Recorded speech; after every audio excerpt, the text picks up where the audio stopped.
Hey ladies, Lana Ray here with Later in Life Network, and I want to just talk a little bit today about stability. And if you have found yourself alone after however many years, whether you were married or in a relationship, and you are now alone and you're over 40, 50, 60, whatever. I'm in my mid 60s. This can happen at any point in your life. And later in life, things are a little different.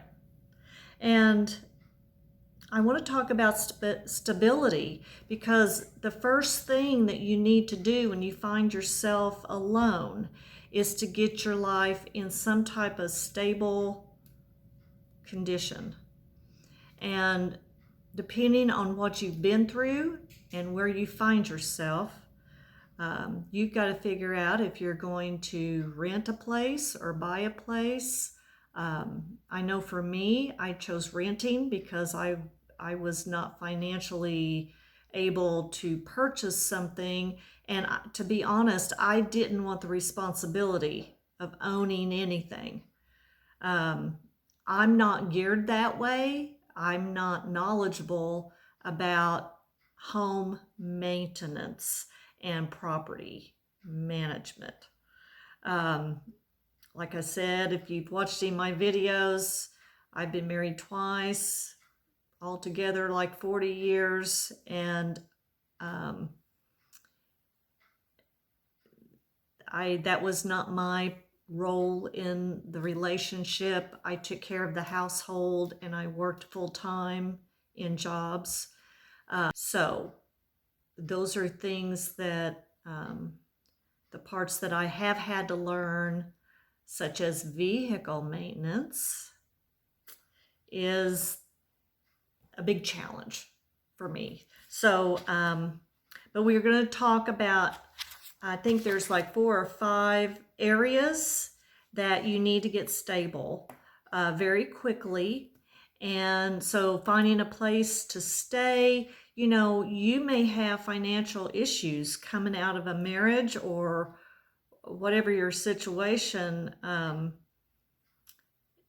Everyone's aloneness is different of what you're experiencing. So you need to find a place, whether you need to live with someone for a while, a family or friend, till you can kind of figure out what you're going to do. Or you may have financial means and you just don't want the headache of property and dealing with a house.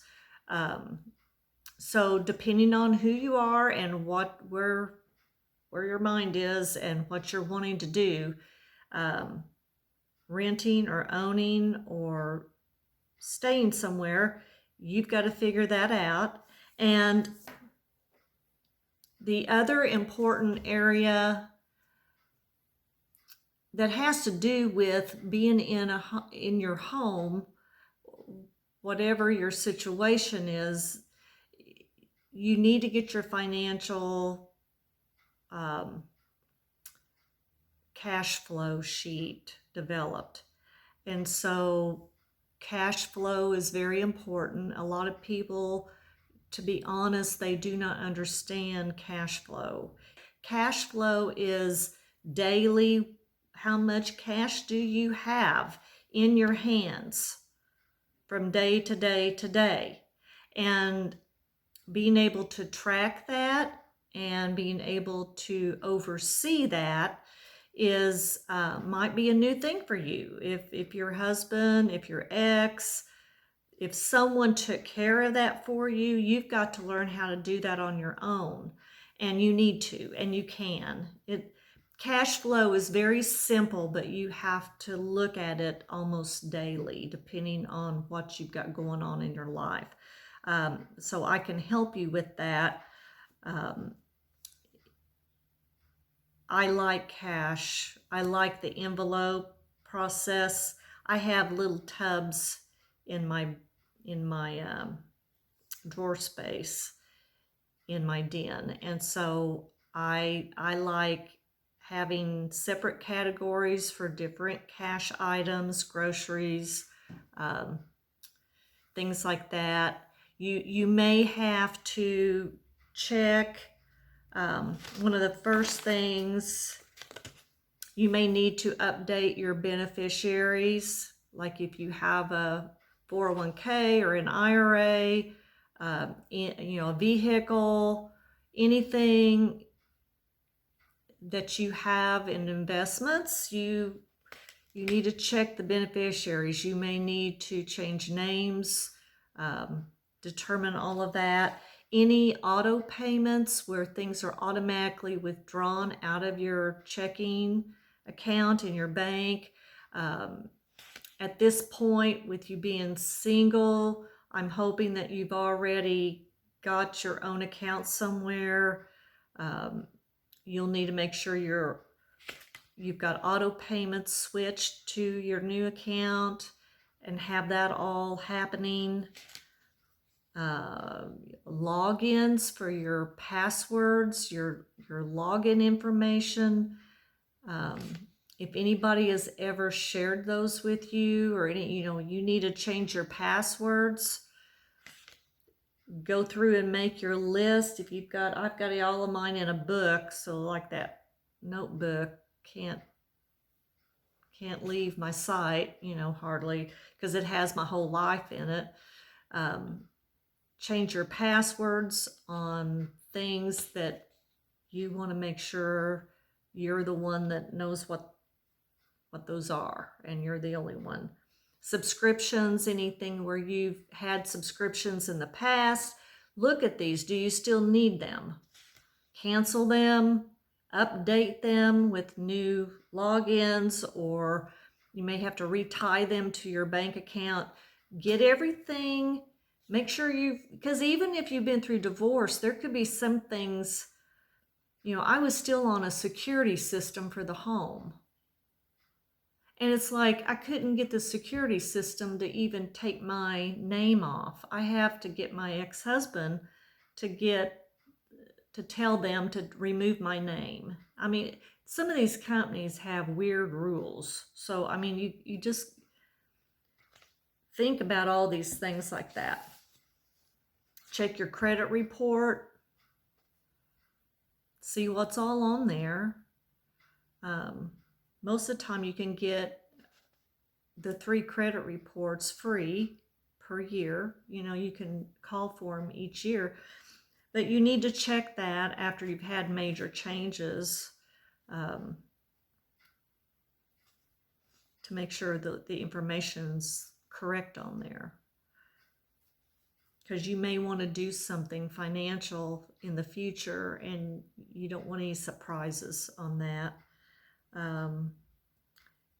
No matter what you've got going financially, you need to build immediately an emergency fund. And, I really think that at a minimum, $3,000 to $5,000 would be something that you would need to have, preferably in cash,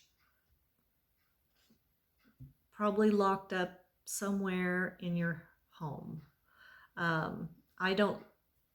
There's a lot of stuff going on in the world right now, and if you've watched me at all on some of my personal videos, I think there's a lot of interesting things going on in our nation. I think there's things coming up that you need cash available on hand in your home, and you need lots of water and some backup food and things. That's just my personal opinion on that. Home maintenance. Now, even if you rent, you still need to be aware of things. You may need to change the filters in your air conditioner. You may be responsible for certain things in your rental agreement. Mine takes care of the lawn and all the yard work and things like that, which is nice because I'm not that outdoorsy. So that works out for me. You may have to supply certain appliances. You may have to buy, I had to buy my refrigerator and my washer and dryer. So you need to think about the money that you're going to need to set up your household, even if you're renting. And the other major thing that I'm telling you, this just like killed me. Well, that's kind of strong, but vehicle maintenance. You know, I was able to keep my car during the divorce. I kept my car, and because I didn't seek employment as soon as I should have, I got into some problems financially. And by the time that I figured that out, I had to figure out how I was going to become more financially secure.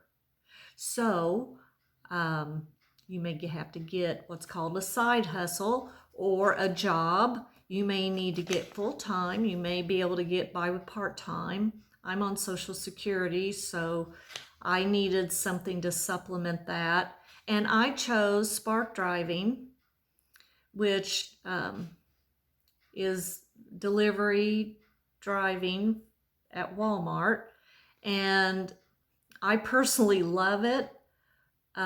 It's totally different than anything I've ever worked at, because I was 32 years behind a desk in accounting departments. So this is active. This is really fast pace.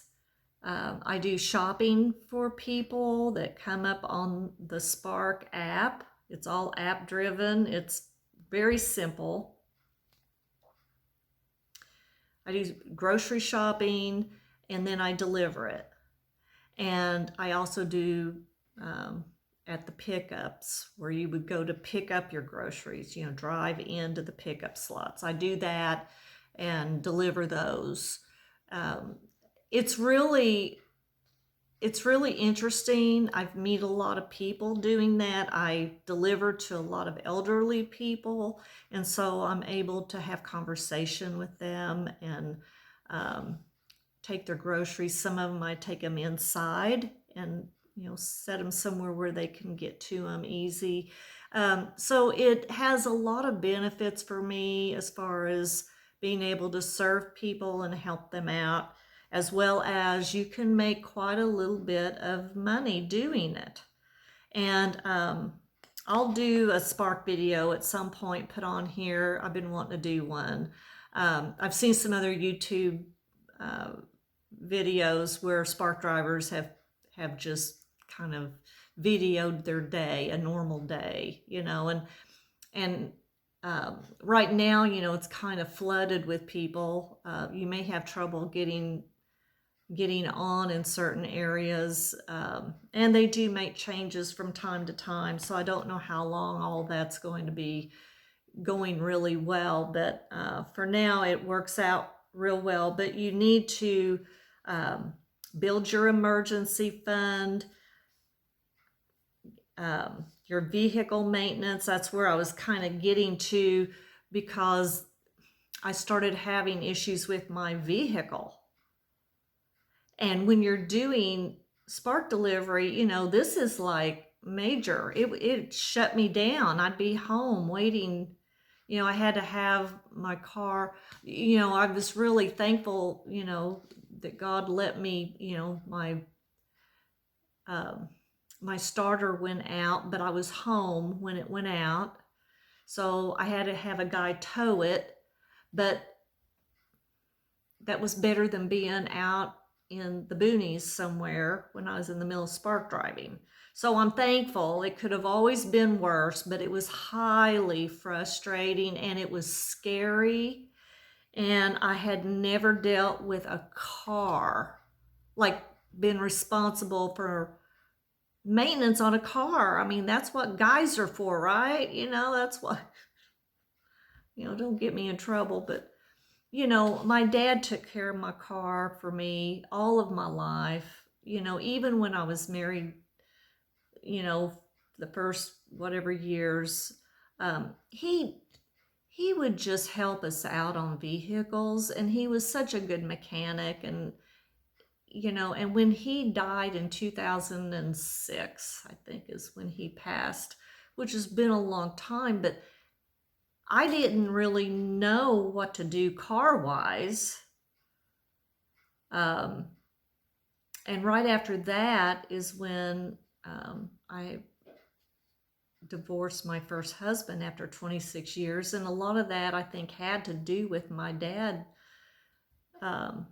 dying, because it just really threw me. I don't think people seen that in me, but it was highly a really, really big emotional disaster for me. And I didn't realize it at the time how much I depended on him for a lot of things, just even emotionally. And I lost my stability there. And then I went from that divorce right into within probably 4 or 5 months, I was in a new relationship, and I ended up marrying him within the next year. And then that's what I've recently come out of after like 14 years. But, I'm highly loyal for the time that, I mean, those are large sections of time. A lot went on there. But I think I had a real problem with security. And, you don't know what you don't know at the time that you're in these relationships. And, I always try to be loyal to whoever I'm committed with. And I try to do my part and everything. But at some point, if there's things that are just majorly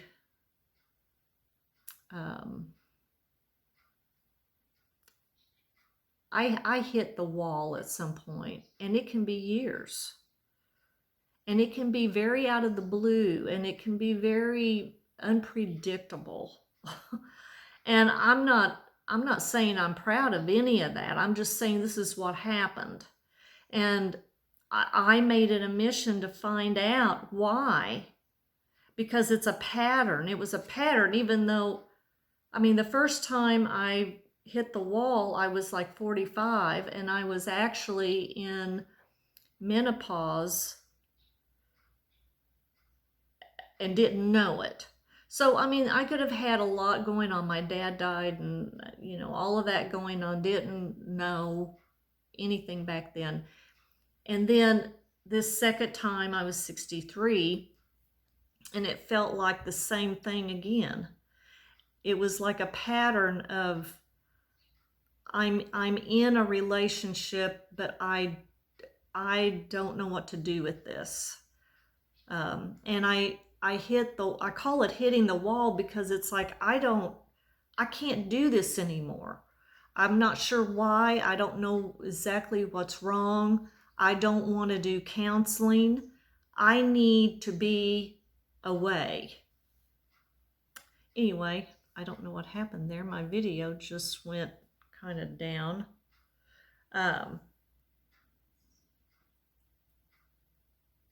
Anyway, I call it hitting the wall. I don't know where I left off at. That's just what happened to me, is that I just would leave. And so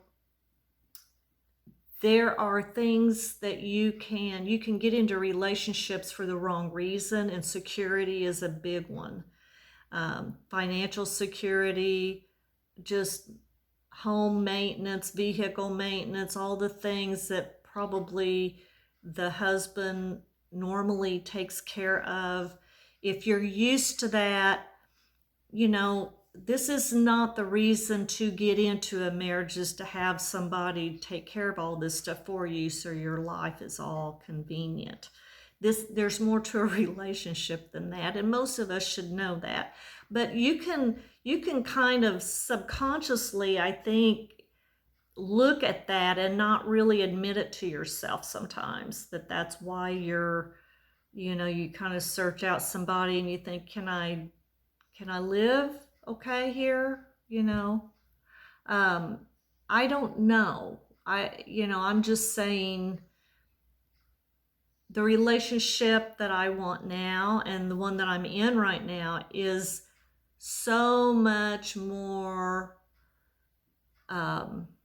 it's fuller, it covers more areas that are important. It's very team oriented, but he is more of the head of a household person. And, you still have to look at everybody's little quirks, and there is compromise and everything, but it shouldn't be on major issues. It shouldn't be in the major categories that are really, really value driven for you. So I say all of that to explain that vehicle maintenance was a really big deal for me. And I feel like I sunk a lot of money, like $3,000-4,000 into a used car, from one car place, that I don't know that they were always being honest with me. And I didn't know enough to even be able to know, but over some time and just talking to different people and trying to find out how things ought to be working, I just had a lot of leakage and things that were being fixed, and it's like the problem never really got solved until like 9 months later, and I went to someone different.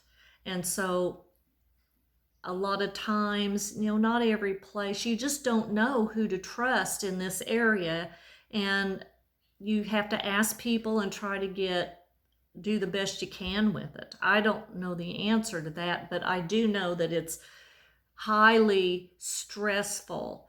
And for me, panic and stress, I've never been in such a fear mode over a car, but it was my avenue to money. If I didn't have a car that worked, I only had one vehicle. If I didn't have it working, I wasn't spark driving. And I really needed that to supplement, to pay bills. I mean, I'm not like wanting to go shopping. I'm wanting to pay the utility bill. I'm wanting to buy groceries. I'm wanting to, and so Social Security just goes a certain amount no matter what you're doing. I mean, we're just in a life in the United States right now can be a pickle. I mean, it's just, anyway.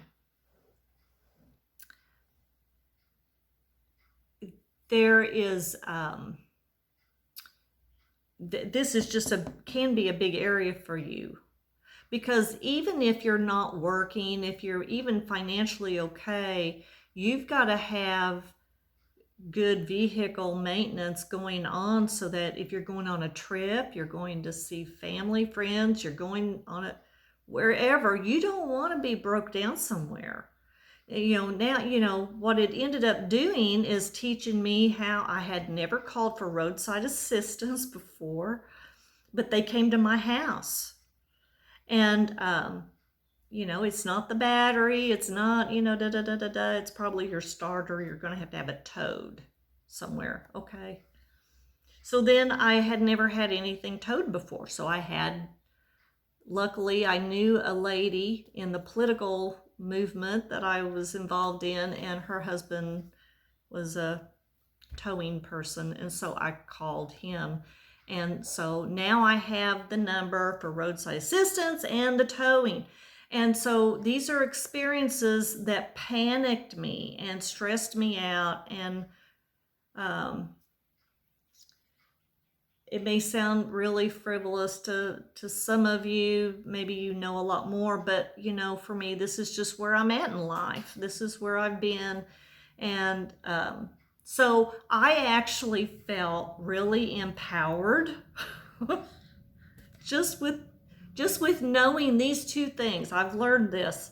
And so it really caused me to want to do some of these videos to share, because I want to encourage all of you out there that it doesn't matter how old you are, you can learn some stuff. And I've learned how to add antifreeze coolant into my car. I know how to wait for it to cool off. I know how to undo the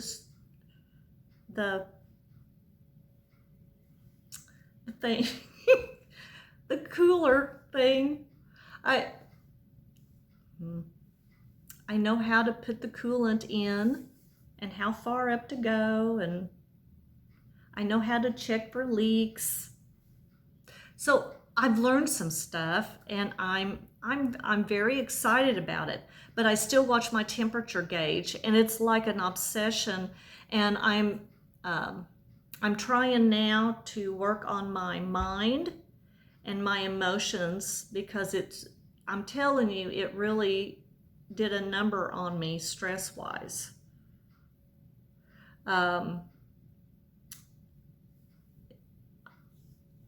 There's things that when you find out when you're alone and you run into some stuff that are major, if this doesn't happen, I'm in a bad way here. So there's no one to share that burden with you. Like when you're married, I had never experienced that. And many of you out there, if you're going through this stuff alone, put some comments out there on this video of what you've encountered and how you might have solved it, because maybe other people can see those comments and gain some wisdom from it. Because this is my whole reason for putting these videos out here. The Later in Life Network, I want to help women wherever you're at in your aloneness and seeking maybe relationships or not, but learning and still continuing to have a good and successful life at the end of our lives. And even we'll be talking at times about, what God wants to do in your life, and that you still have purpose, and you still have to run the race. Paul calls us to run the race. And so God is still going to guide and direct our steps. We make plans and He directs our steps into new areas and into areas we need to learn about. And so I'm saying embrace the journey and let God help you rebuild your life and teach you things and learn from people and learn the things you need to know so that you can live alone and be successful doing that. You don't have to be rich, but you do need to be able to have stability.